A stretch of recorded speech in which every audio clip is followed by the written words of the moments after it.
had respected to the recompense of the reward. In other words, he knew the Lord had something way better than what these palaces in Egypt could ever offer him.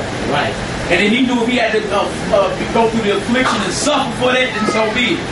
I'm going to go through the affliction. All right, come on, Hebrew. Verse 27, by faith he forsook Egypt. Then he forsook Egypt. Kemet. Come on. Not fearing the wrath of the king. You care less about the wrath of the king. So what? We serve the King of Kings. Come on. For he endured and seeing him who is invisible. Through faith he kept the Passover. Through faith he kept what? The Passover. People are saying you ain't got to keep the Passover. None of the man, please. New Testament. New Testament. By faith he kept the Passover. And the first Passover was kept in slavery in Egypt. Outside of Jerusalem. By faith he kept the Passover. When them teachers are teaching you ain't supposed to keep the Passover, have weak faith. Weak faith. Come on, Hebrew. And the sprinkling of the blood, lest he that destroyed the firstborn should touch them. So he had the faith, and then the Lord gave him the commandment. Take that blood of that lamb and strike your doorpost with it. This night I'm going to pass through Egypt and kill all the firstborn. If the blood is on the doorpost, I'll pass over your house, and you'll be spared. So he still had to do an action and keep the commandment. He showed you what he had to do. He still, but he believed, but now your actions got to show your belief. He had to do it. Yeah, he had to keep the commandment. Come on, Hebrew. Verse 29. By faith they passed through the Red Sea as by dry land, which the Egyptians are saying to do were drowned. Were drowned. They actually found chariot wheels at the bottom of the Red Sea. Because the Lord tell you that the Egyptian army was swallowed up in the sea. So there's chariot wheels from Egyptian chariots at the bottom of the Red Sea. Wrapped and preserved in coral leaf. You know anything about coral leaf? It wraps around and preserved. Like if this was at the bottom of the Red Sea, this would be wrapped in coral leaf. And when you took the leaf away, you would see some plastic bottle right there. So it just preserved the wheels right there. But again, the Lord don't do nothing in private. See what I'm saying? He said it's at the bottom of the Red Sea. The Gentiles went and did an excavation, a deep sea dive, and they found him. But the story applied to us. There you go right there. You got it? Show some up. This is one section. We knew what the action. Laying down. Where you at? Say the way upside. You can just Google Pharaoh army, Red Sea. Pharaoh's Pharaoh's chariots, bottom of the Red Sea. Chariot wheels, at the bottom of the Red Sea.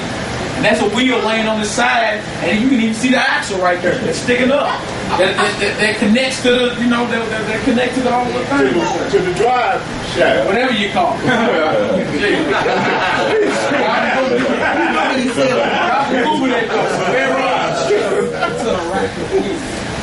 Y'all Google that when y'all get a chance, and you can YouTube it.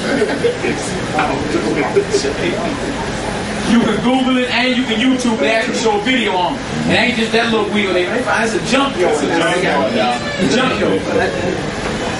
But this thing actually happened. It just happened to our people. That's the mystery of the whole world.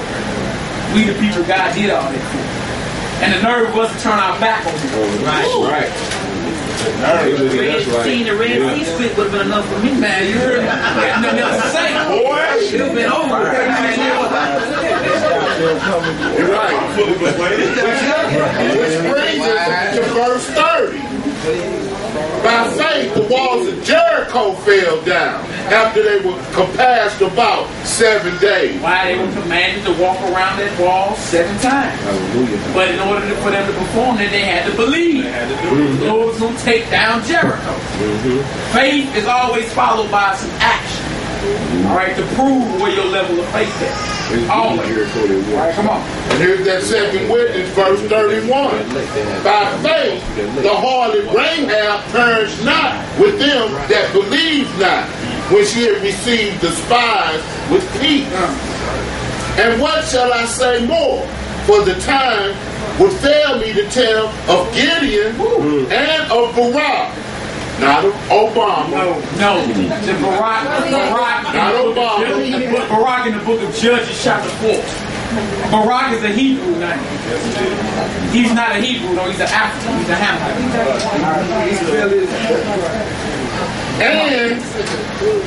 and of Samson, and of Jephthah,